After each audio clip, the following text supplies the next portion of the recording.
রাজ্যে পালা বদল হয়েছে। পালা বদলের সঙ্গেই সমস্ত কিছু বদলও হচ্ছে। তার মধ্যে একটা জ্বলন্ত উদাহরণ এসএসসি।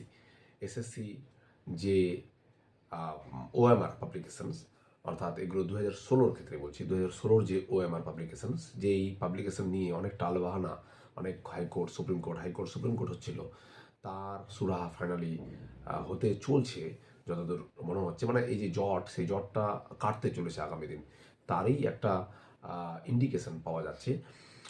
আজকেই এসএসসির নোটিফিকেশনে মানে যে তথ্য, সেই তথ্য দিয়েছে যে 2016, 9, 10, 11, 12-এর যে ওএমআর সিটস, যে সিবিআই দ্বারা যে উদ্ধার হয়েছিল এবং সেই হার্ড ডিস্কে যে সেভ হয়ে আছে, সেগুলো সমস্ত কিছুই আপলোড করে দিয়েছে।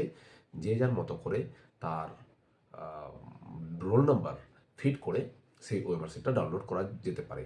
সে মানে অ্যাপয়েন্টেড হোক বা ওয়েটিং হোক বা টোটালি ফ্রেশার হোক না কেন, বা যারা পায়নি তারাও, মানে যতগুলো ক্যান্ডিডেট পরীক্ষা দিয়েছিল 2016-তে, 9, 10, 11, 12 প্রত্যেকটা সাবজেক্টের প্রত্যেকটার ইউএমআর সিট আপলোড করা হয়ে গেছে, এখন ডাউনলোডের পালা।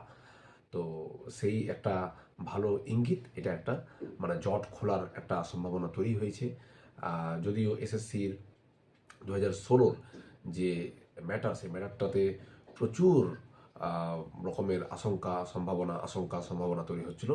তার রাজ্যের পালাবদলের ফলে সম্ভবত সেই প্রক্রিয়াটা সম্ভবত স্বচ্ছভাবে এবং কাউকে ডিপ্রাইভ না করে একটা আশু সমাধান যেটা হতে যাচ্ছে সম্ভবত, যেটা সবার জন্য ভালোই হবে। মানে ফ্রেশারদের জন্য একটা ভালো হবে নিশ্চয়ই, আর যারা ইন সার্ভিস 2016 তাদের জন্য ভালো হবে, আমরা আশা করতেই পারি। আর গ্রুপ সি গ্রুপ ডির ওএমআরও আপলোড হয়ে যাবে।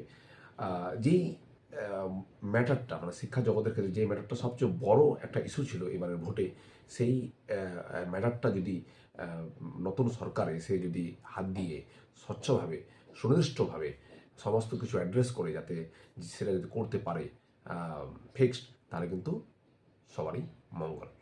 আগামী দিনে আরও কী হচ্ছে দেখা যাক। সবাইকে ধন্যবাদ।